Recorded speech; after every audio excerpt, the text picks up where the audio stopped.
Welcome to Sinkowitz, hosted by the fearless Linda Sinkowitz. She's syncing you up with the latest in election integrity, from breaking headlines to critical updates you won't hear anywhere else. With Linda, it's facts first as she leads the fight for one vote for one legal voter. Stay informed, stay empowered. Let's jump in. Hi, and welcome to Sinkowitz. My name is Linda Sinkowitz. I am the founder and CEO of Fight Voter Fraud. You're watching us on episode 18 of the Sinkowitz Show, which you are watching on OBBM Network TV. So let me give you a quick rundown of what we're going to be talking about today. First, our guest is Jeff Buongiorno. He'll be coming up very shortly. Then we're going to go to a number of states, Arizona, Colorado, New Hampshire, Rhode Island, Texas, and Wyoming. Then we'll go to our national info. I think you'll like our vote notes for this week.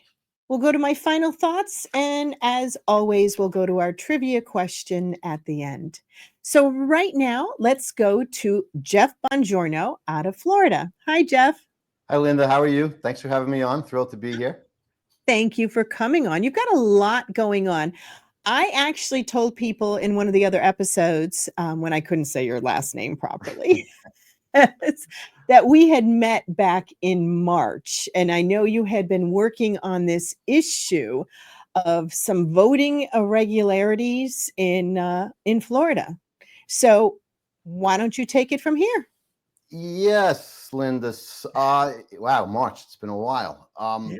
I ran for United States Congress in 2022. I primaried Brian Mast, and in 2024, I ran for Palm Beach County Supervisor of Elections. And I've been involved with election integrity since the 2020 election.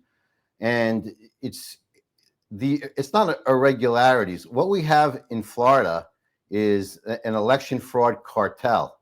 And some of the people that are the Republicans are in on it, and it's a massive conspiracy to subvert the will of the people. And I saw it twice. The first time in the primary, and the second time in 2024, where I was even more prepared.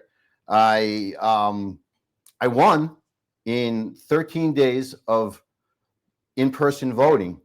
And if we can go to the slides, I'll show you the irregularities, and then we'll talk about how they're orchestrating the fraud.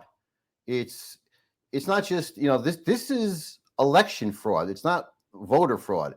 This is a well-organized conspiracy. Is really it's terrible, and we have a huge problem with the judicial system, which is where the fight is right now. And the court systems, they're not our friends, and we have all this judicial misconduct. I have a case right now in Palm Beach County challenging the election of the certification of the 2024 general election. And what I'm going to deliver first is basically the numbers on how it's simply not possible. So we take a look. One of the things I wanted to at least let the audience know. So Florida has how many days of early voting? 13 days. 13 days. Do you have same day registration? No. Okay, that's a good thing.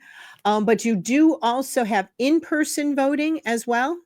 We have early, we have the vote by mail scheme. We have 13 days of early in-person voting. And then we have, of course, election day.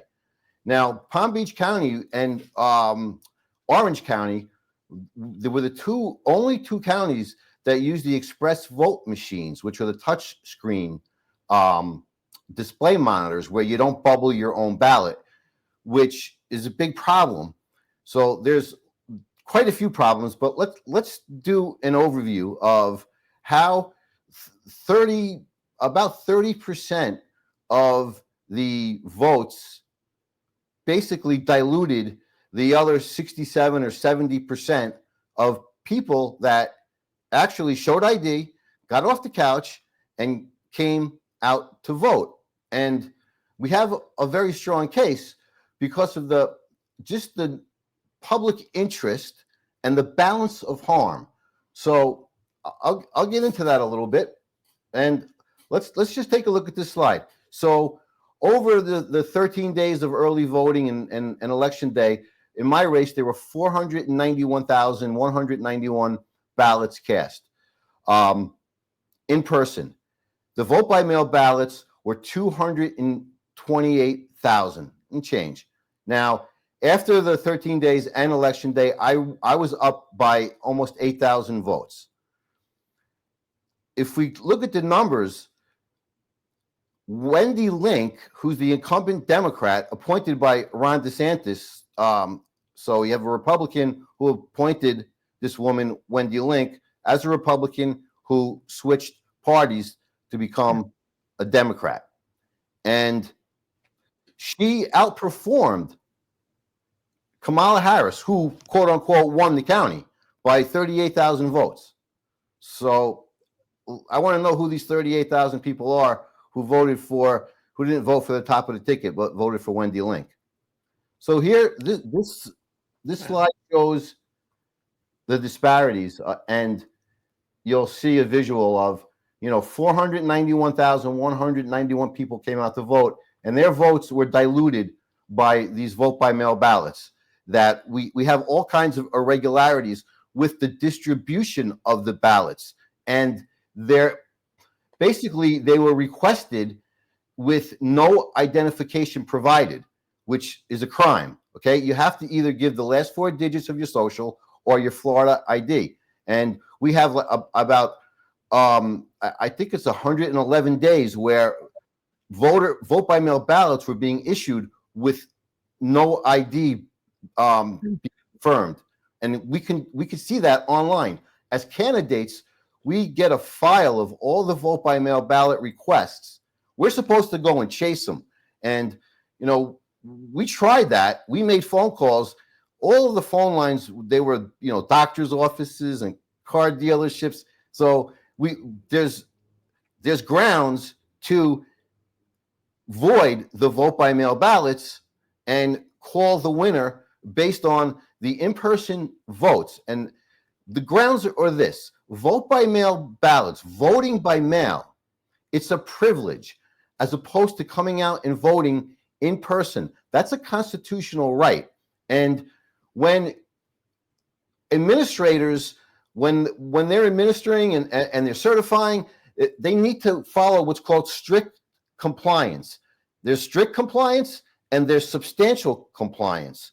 And because of the risk and because it's a privilege, there's about 11 case laws in Florida where the absentee ballots or vote by mail ballots were voided because there was not strict compliance in the administration of the election. So let's go on to now the next slide, which is the Sheriff Bradshaw. And Sheriff Bradshaw, he also outperformed Kamala Harris. He scored another 12,000 votes than Wendy Link. So he's basically 50,000 votes up on the top of the ticket, which is highly improbable, if not improbable. Right. The top of the ticket usually is the one that gets the most. Yep. It's not the down ballots, because some people aren't always going to vote for people on the down ballot, but they're always going to vote for people running for president, Yes. So that in itself is one of the huge takeaways from this. One of the other, I don't know when this comes in, but I know you had your original court date and they would not allow you to actually bring forward your witnesses. We had an evidentiary hearing on July 1st, and I submitted my witness list of 14 witnesses.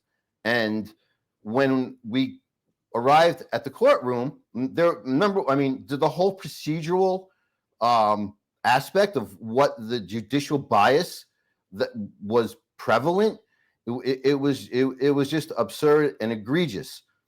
I was allowed to call one witness and ask one question, and that was Chris Gleason. And over the weekend, Chris did most of the heavy lifting. We filed a writ of prohibition to the Florida Supreme Court, and a petition claiming that there's fundamental and structural error in the Florida court systems. I mentioned earlier that vote-by-mail ballots were requested without any identification verification. And what we call them is no-nos. There's two fields in the data structure. One is for Social Security and one is for your Florida ID. And it's either Y or N. Yes, you gave it, or N, you didn't. And you have to, both columns, one of them has to be positive that you produced ID. And the judges that are hearing these cases, we investigated this thoroughly. We investigated their family. We investigated their judicial systems. And miraculously, these judges were all no ballots. They didn't produce ID, number one. Number two, they're protected voters, meaning the state will not show their personal information. If you're a protected voter, the Florida law is you have to call the supervisor of elections. You can't order a ballot online. So these ballots went out to judges, their judicial assistants, and their family members with no ID. So basically what we're saying is that Chris Gleason brought the same case that I brought in Palm Beach. Mine is still active. His was sealed. They sealed his case. So we're trying to void his entire election and get him a new election. In my case, he tried to disqualify. His cases were bounced around to like different judges. He had 2 or 3 cases. I had one judge, and after the evidentiary hearing that we just spoke about on July 1st, I had that judge disqualified. So this should be national news. A Palm Beach County judge was disqualified in an election challenge case, and no one's covering it. Well, we talk about your case.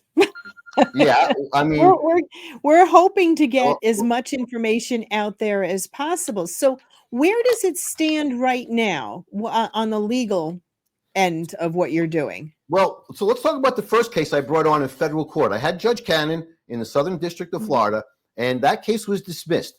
And in that case, the same defendants submitted fallacious affidavits, and they also admitted to tampering with election records. That case was dismissed, but Judge Cannon ruled that I have standing. So I'm going to go back to federal courts for a rights violation case and bring that up as soon as this current case plays out. This current case in Palm Beach County, which is just an election challenge, it's not a rights violation case. And the judge dismissed the case with prejudice after I motioned to disqualify her. So that's void. That is now void ab initio. That she can't do that. As soon as I filed a motion, she has to address that motion before she rules on anything. So that's where it stands right now. I have a new judge. I have to file some documents. I have to schedule a hearing, and I will, if I don't get an evidentiary hearing, this is just further proof of the fundamental and structural error that we filed to petition the Supreme Court over the weekend. So this was strategic. Now the bad guys, the bad actors, the judicial system, the attorneys, the defense attorney, which this is a very important fact.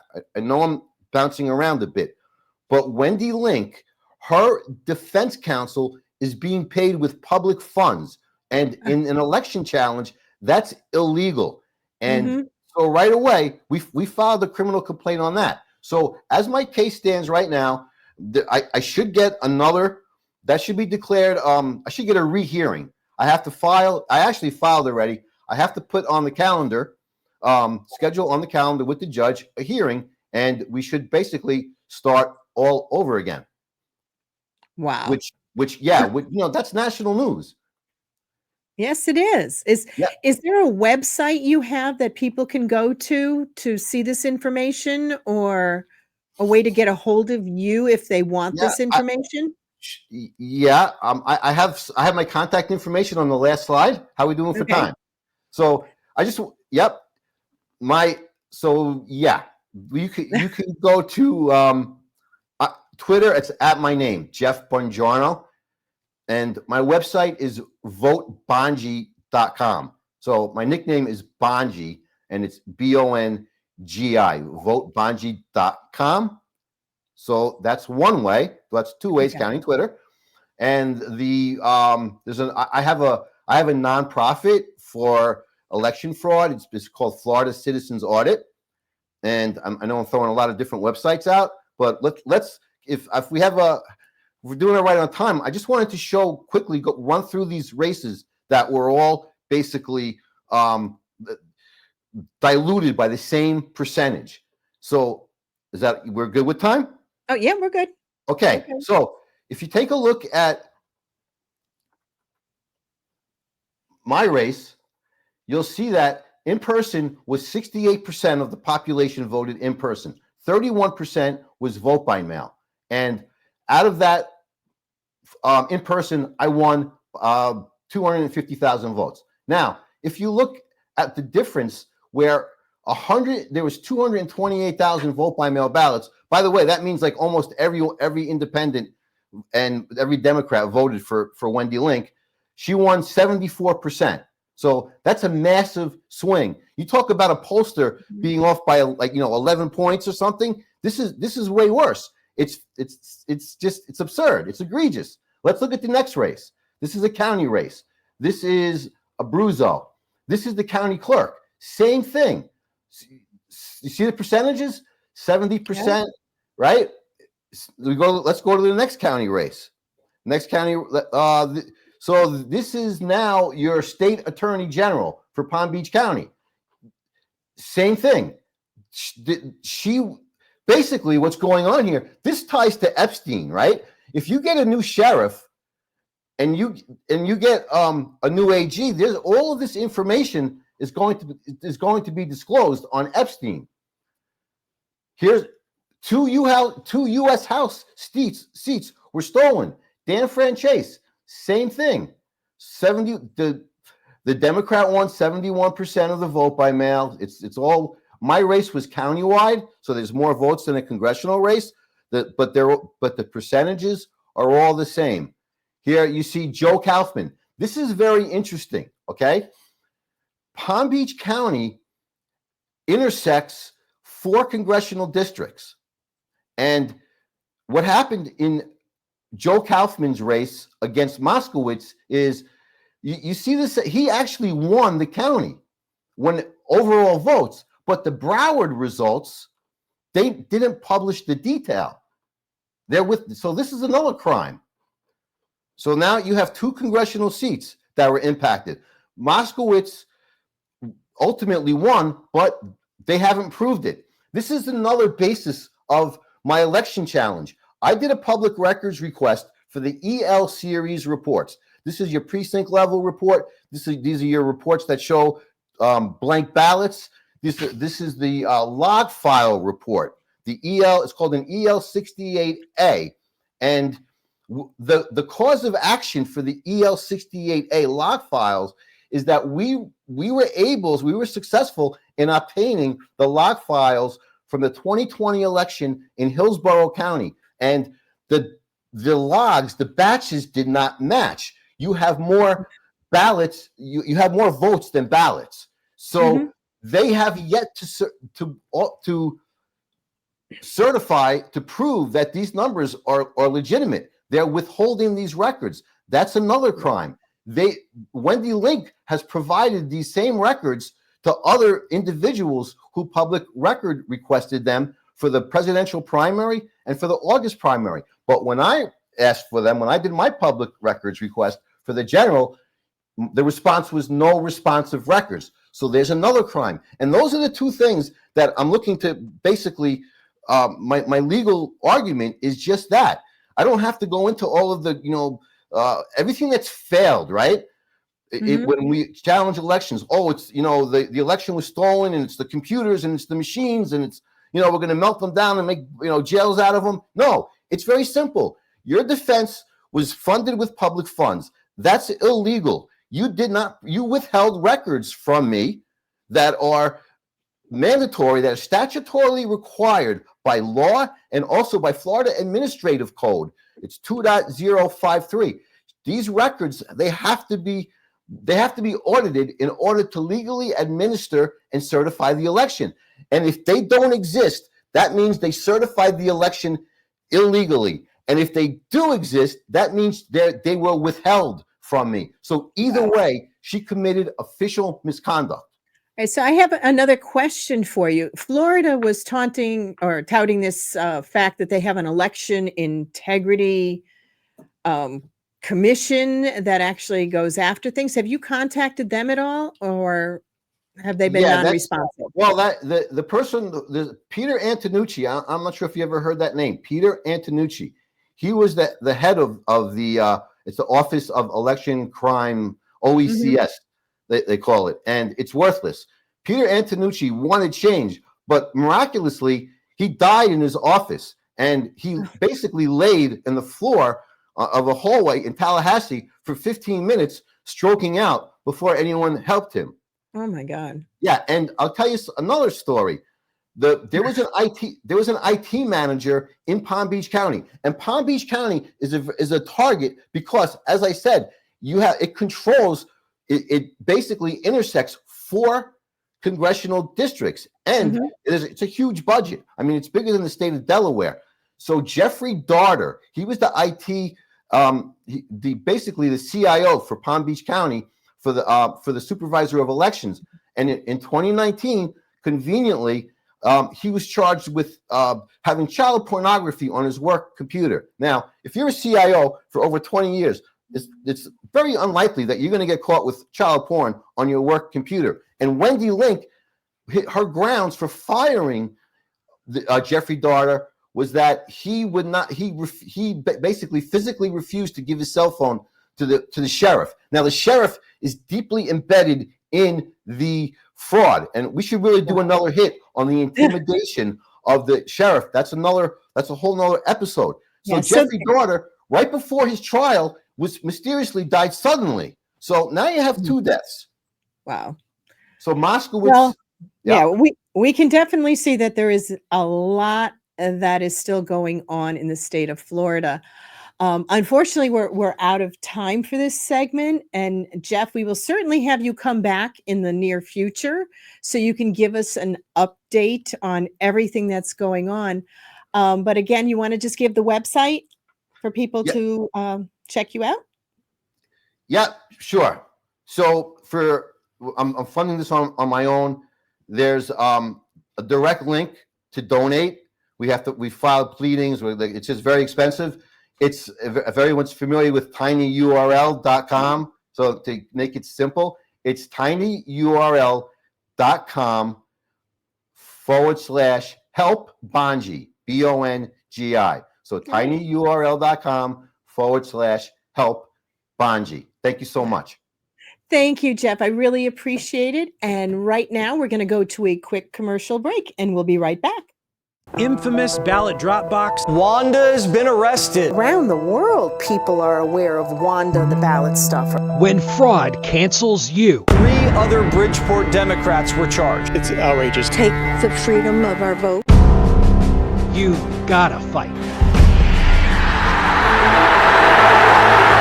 We're supposed to have quick justice. Linda Sinkowitz is the election integrity watchdog in America's corner.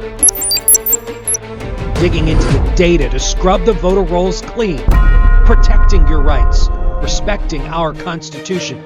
For years, Linda's mission-driven advocacy has helped preserve the Republic, exposing corruption. The Chief State's Attorney's Office is not doing their job. Speaking truth to power. It's pretty simple. One vote for one legal voter. FightVoterFraud.org. Join the army.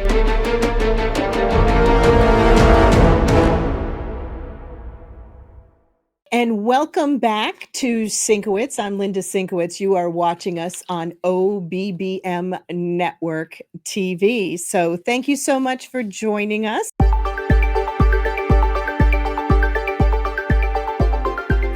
Our first first state that we're going to talk about, of course, it's one of the swing states. It's Arizona. Arizona, and our source is from Arizona Family, Channel 5, CBS, from July 22nd, and a Cyber Scoop from July 21st. Hackers infiltrate election website and change candidate photos. So, the Arizona Secretary of State is calling for more funding for security after their elections website was a victim of a cyber attack, likely from Iran or Iran. On June 23rd, a secret code was uploaded onto their website, and the next day, politically charged imagery, including photos of the former supreme leader of Iran, Khomeini, was replacing candidate photos. I guess that would be a problem.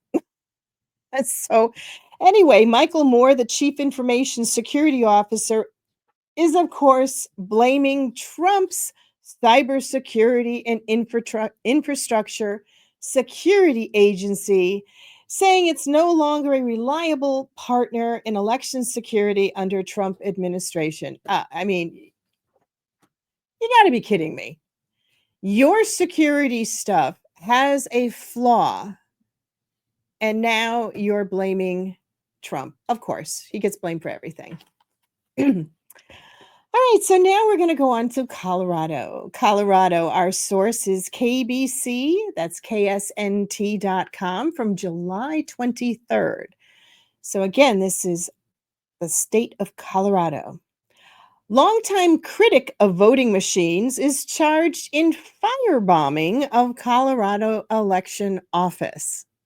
I gotta tell you, that's taking it to an extreme if you end up firebombing something. So it's William Wayne Bryant was advised of the charges against him in the June 12th firebombing of a county building in Pagosa Springs, California. He used a Molotov cocktail and was charged with 2 counts of arson and 1 count of using an explosive or incendiary device. So the damage that was done to the Dominion voting systems equipment in the county clerk's office, and the damage to the assessor's office was also included in that firebombing, which was upstairs. It's not something you normally see. Now we're going to go to New Hampshire. New Hampshire Secretary of State rebuffs Trump's administration's request for state voter rolls. I'm just going to take a little guess at this, but New Hampshire is probably a Democratic state. New Hampshire is among the states the Department of Justice has requested. The story says targeted, by the way, seeking information about the voting systems, including a complete copy of the voter rolls. The letter that was sent to the New Hampshire Secretary of State, David Scallon, specifically asked for information on election policies, including how the state registers voters, removes deceased residents from the voter rolls, and identifies non-citizens who may be registered. Oh my God, that's horrible. Why would anybody want to know this very basic information concerning elections? We should all know about this. So anyway, the Department of Justice also requested a list of the New Hampshire state voter rolls, including active and inactive voters. Now, even though New Hampshire is a very small state, it's not the smallest, but it's a small state, I know that during this past election, there were quite a bit of problems that we were alerted to at Fight Voter Fraud. One of which was a third party that was registering voters, and I believe it was Vote Forward. And the information that was coming into us was that they had a whole bunch of people with ballots being sent through the third party, which no. And a lot of them had a lot of questions as to whether they were legitimate or not. So all this stuff is going on. So the Department of Justice is, of course, trying to figure out how each state runs their elections. So having a letter come to you and saying, hey, what are your qualifications? How are you doing to make sure the stuff is being done properly? Without having, like we just saw, Arizona saying, oh, it's Trump's fault. This Department of Justice is trying to help take care of a lot of the issues that are out there. But first, they need some cooperation. Cooperation. That would be helpful. Sorry about that. All right, so I'm going on to Rhode Island now. Rhode Island, our source is Rhode Island PBS, and this is from July 21st, 2025. Sometimes I can tell just by how I pulled the stories and where I pulled it from on where the direction of this story is going to go. So again, the Department of Justice had asked Rhode Island voter rolls, asked for the Rhode Island voter rolls a number of days ago. The Rhode Island Secretary of State, Greg Amore, hasn't even answered yet. The request came from Scott Larragee. He's the principal director in the executive office for U.S. attorneys, which is far less expansive than other requests made to other states. Maybe that's because it's a little state, a little request. Sorry. The requests were for information on state registered voters who lack eligibility, falsified documents, or, quote, may otherwise have engaged in unlawful conduct relevant to the election process. I have some tissues. I'm sure some of you out there could use these. That's what we keep hearing, is this wah all the time when simple requests are made for information. We are trying to secure the elections. It's not a conspiracy theory. There's all kinds of information out there. And I know on one side of the coin, there's some of you who say, what's a few votes? Every illegal vote dilutes your vote. It dilutes my vote. I don't care if it's one person or 1,000 people that are voting that shouldn't be voting. We should get them off the voter rolls. And these states that aren't cooperating, it is absolutely ridiculous. Okay, now we're going to go on. We went from a little state, we're going to a big state right now. We're going to Texas. Texas, our source is Para News, and this is from July 23rd of 2025. As Texas embraces federal immigration database to verify voter citizenship, some experts are worried. Okay, we got to start doing this again. Oh no, what are they going to ask for? Anyway, so Texas is one of the earliest states to start using the U.S. Citizenship and Immigration Services that was overhauled by the SAVE database to check voters' eligibility. Now, if some of you remember, this particular database was updated by the federal government to allow the states to input information to check and see if a person is actually a U.S. citizen, because that's what you're supposed to be in order to vote. And before, I guess it was a little cumbersome. They had to put one name at a time, but now the system has been updated so they can do multiple ones at the same time. Good idea, right?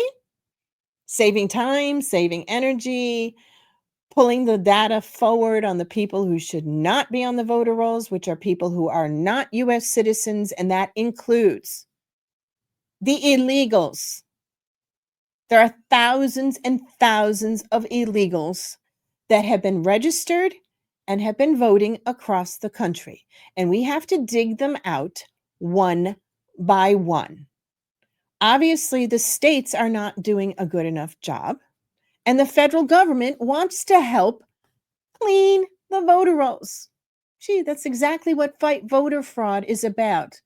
Our nonprofit, one vote for one legal voter. So now we got the whiners in Texas. So again, the Trump administration had made the system free to the states. So now there's not even a cost to it. As of May 23rd, Texas Secretary of State office has used the SAVE database. There was 1,657 records, and nearly 300 of the searches did have some errors in them, but it was mostly because they were duplicates. So yeah, it does need to be tweaked a little bit. It's not the, not the end-all system. There actually is a company out there, we may be talking about them in the near future, that can find the people who should not be on the voter rolls. But that's a story for another time. So anyway, the Secretary of State said this occurred during the testing and may have been caused by duplicate records. So far, Texas Secretary of State has found 33 non-citizens that voted in the 2024 election. I know, 33. Oh, it's only 33. That's 33 votes that should not have been there. And it's not just talking about the federal elections. You have your local elections. Sometimes, again, we talked about this before, like in Connecticut, 2018, 22 races were determined by less than 100 votes. Some of them by a handful of votes. It could be for your planning and zoning. It could be for your board of ed or your different commissioners. So every single vote that is diluted, we need to have removed from the system. So again, we have the usual suspects that are whining and complaining. Again, I got tissues for you. We'll keep them handy. Now we are actually going on to a positive story. And remember, we talked about Wyoming. Now, this source comes from Y-File on July 22nd and News from the States, again on the 22nd of 2025. Federal court tosses the lawsuit challenging Wyoming's new voter registration law. We should have all kinds of bells and whistles on that, honestly. I'll tell you, the Wyoming Secretary of State, Chuck Gray, hails this decision as a victory. It is a victory. The law they were talking about that was passed by their legislature and signed by their governor was for U.S. citizenship and 30-day residency. Yay! So you don't have the last-minute people that are funneling into states that one particular side is watching and saying, oh, we need more people in this particular state, so go and register to vote even though you really don't live there. And don't think it's not happening. It was happening by the thousands. We all know what happened down in Georgia back when I think it was the congressional or the Senate race that they had to have another election on a few years ago. All of a sudden, got all kinds of people registering in Georgia, and it wasn't people who had lived there previously. So anyway, the new law requires proof of citizenship before being able to vote, meaning proof of state residency as well as U.S. citizenship. So he said, I'm extremely pleased with the court's ruling, granting our motion to dismiss this outrageously wrong lawsuit. Mark Elias is outrageously wrong. Radical left lawsuit has always been an attempt by the radical left to undermine the common sense election integrity measures in Wyoming, unquote. Coalition of 25 states had joined in on this, on the correct side, by the way, including Guam, the RNC, and Trump's DOJ, Department of Justice, all back this case in Wyoming. So that was extremely exciting as far as state news. So right now we're going to go to a commercial break and we will be right back. Infamous ballot drop box. Wanda's been arrested. Around the world, people are aware of Wanda the ballot stuffer. When fraud cancels you. 3 other Bridgeport Democrats were charged. It's outrageous. Take the freedom of our vote. You gotta fight. We're supposed to have quick justice. Linda Sinkowitz is the election integrity watchdog in America's Corner. Digging into the data to scrub the voter rolls clean, protecting your rights, respecting our Constitution. For years, Linda's mission-driven advocacy has helped preserve the republic, exposing corruption, The chief state's attorney's office is not doing their job. speaking truth to power. It's pretty simple. One vote for one legal voter. FightVoterFraud.org. Join the Army.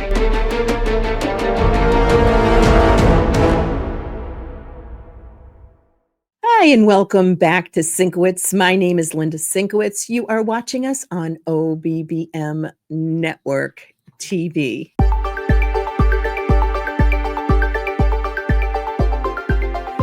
Now we're going to go on to national information. And this source is from U.S. Representative Claudia Tenney, and it's from July 17th of 2025.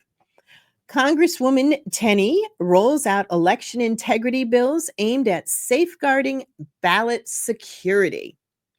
So Congresswoman Claudia Tenney, she is in the New York 24th.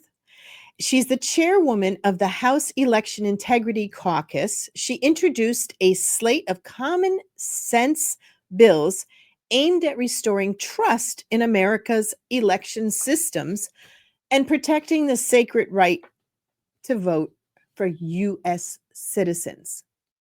The takeaways on these three pieces of legislation are to prohibit 501c3 tax-exempt organizations from funding and administering election-related activities. I wonder if the women of the League of Women Voters is a 501c3. Anyway, prohibit third-party voter registrations. Remember we talked about the problems in New Hampshire? About third-party registering people and sending it in from their address instead of the person's address. And then prohibit non-citizens from voting in federal, state, and local elections. Again, it's all common sense. Common sense. Common sense. I like that. Definitely support what she is bringing forward.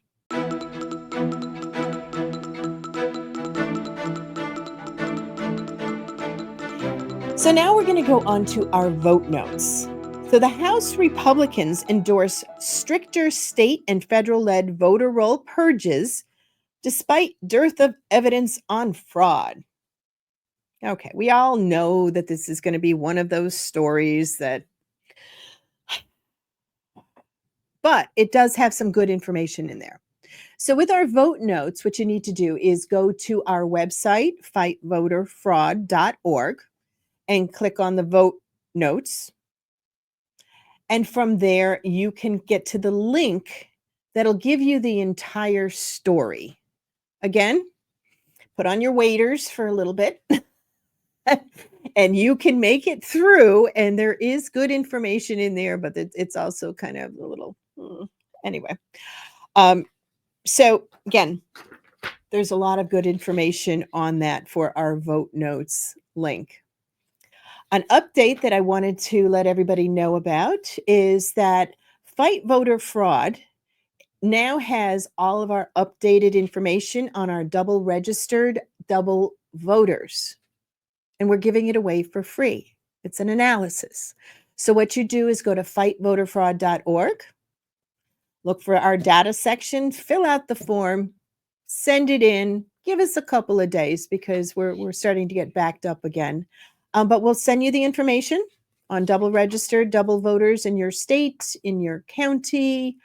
We just ask that you also do your own due diligence on it. But we got a pretty high confidence on it right now. It took us a while to pull everything together, and we're matching on so many different pieces of data. So that's fightvoterfraud.org.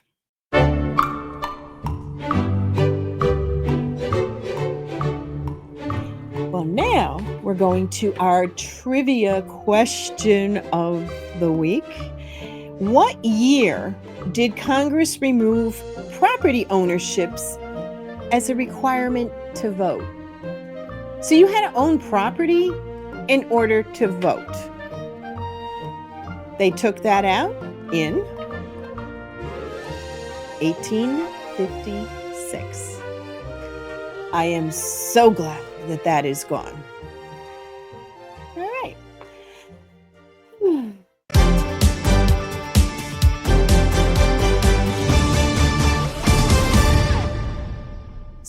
I'll just give you a little bit of my final thoughts for our program this week.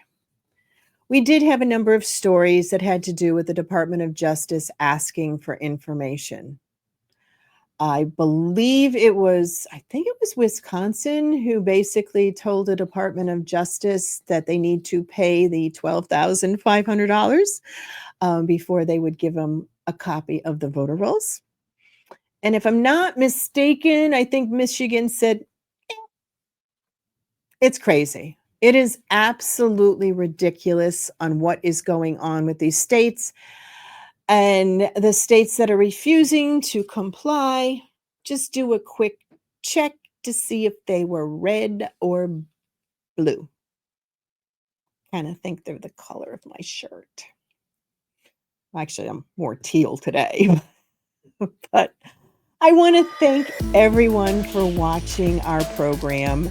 You're watching it on OBBM Network TV, which what we're trying to do is educate you on election integrity issues across the country. If you have any specific information you would like to let us know about, you can send an email to info@fightvoterfraud.org. We read all the emails that come in, so we would love to hear from you out there.